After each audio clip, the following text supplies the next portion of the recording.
Ladies and gentlemen, today we're discussing what happens when her words ignite his fury. What's the story behind it? Her attitude changed so fast it was terrifying, and he was just a poor visually impaired guy to her. The fierce argument attracted a crowd, and she was like, "Can we just grab a coffee and talk?" But the section chief chimed in, making him even angrier. "No worries. Coach, I'll handle it." He asked, "Handle what?" "Did I mess up?" She wondered. What did I even do? Luckily, the section chief called for security, gently asking the man to leave. She pressed next, blushing and apologizing. At home, the guard was scolded for the police visit yesterday. He felt a bit guilty and dashed into the elevator, hitting the button and trying to escape the awkwardness. The man stood behind her like a statue, motionless, which freaked her out since he didn't hit a single floor. Only when he stepped out of the elevator did she breathe a sigh of relief, spotting him digging into his pocket, confirming he was her neighbor. He seemed to have a quirky habit, staring at the door lock for half an hour before bed. But the real kicker was head hid under the bed before coming home. Just yesterday, prepping for her promotion, she was working late at the bank and cut her finger on some paper. Talk about heavy workload. Then the phone rang out of the blue, showing no number. She hung up, thinking, well, my money isn't here. A homeless man acted wildly by the roadside, scaring her. The phone rang again, and she hung up decisively. The guy from yesterday appeared behind her, sporting a thin smile. She quickly turned to jump into her car. She insisted on taking the bus, but he wouldn't let go. Once the bus left, his expression darkened like a stormy sky. Luckily, a BMW showed up right on time, the bank section chief. He calmly said, "Just chill, these people are scary." He didn't slip up, but was completely at ease with her. After warning that guy, she hopped into the car. The section chief dropped her off downstairs, and as soon as she stepped inside, she discovered the blackout just her luck.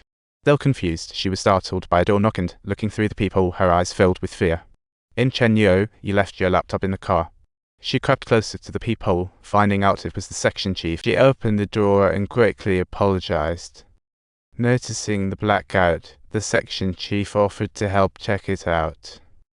"No worries, I'll just ask downstairs at the police station," she said decisively.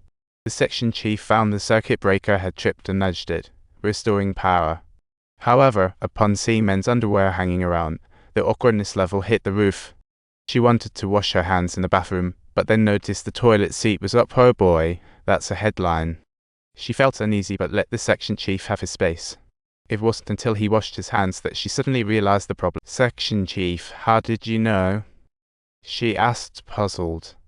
"What?" "Our bill was 600 yen. The section chief was gearing up to explain.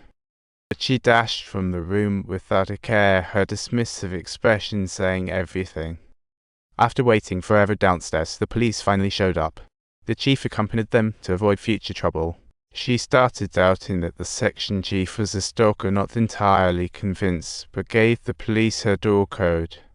The section chief died at her place, making her a suspect. Despite her tears, the chief stayed stern. "That hat belongs to Robert," his management said. To the police, it looked like she deliberately left her wallet behind. The police believed she conspired with the man at home to murder, with his underwear and shoes as evidence. Thank goodness the chief received a call from his boss, giving her a breather, but the police searched high and low with nothing to show. After 24 hours, she was freed, noticed differing glances, and was summoned by the GM, who denied her promotion request coldly. She figured it was all her fault, so no arguments, she quietly left. Back at the apartment, she recalled checking the surveillance. Subtitles, she could only check elevator footage, hallway cameras were all fake. The guard said people often got drunk and couldn't find their way home. To them, it came as no surprise. However, she hesitated for a long time at her own doorstep, feeling extremely terrified. Finally, she couldn't bear it and asked the security guard to open the door. He checked carefully before she felt at ease. However, after he left, she found a door card that didn't belong to her while tidying up. Curiosity drove her to the top floor to test the card door by door. Hours later, she still found no owner. Exhausted, she entered a room that was chaotic but hinted it belonged to a woman. Unfortunately, a layer of dust covered the table, and the toilet smelled like a landfill. What surprised her was yesterday's mail was there, and the owner was a client at her bank. To dispel her doubts, she asked her banker friend who checked and found the girl had card activity yesterday. It was always 3,200 yuan every day at the same time. She attempted to reach that neighbor, but there was no one. She dared not trouble the police again, so waited at the store, checking all 3,200 items before watching the window. The cashier's total rang out 3,200 yuan.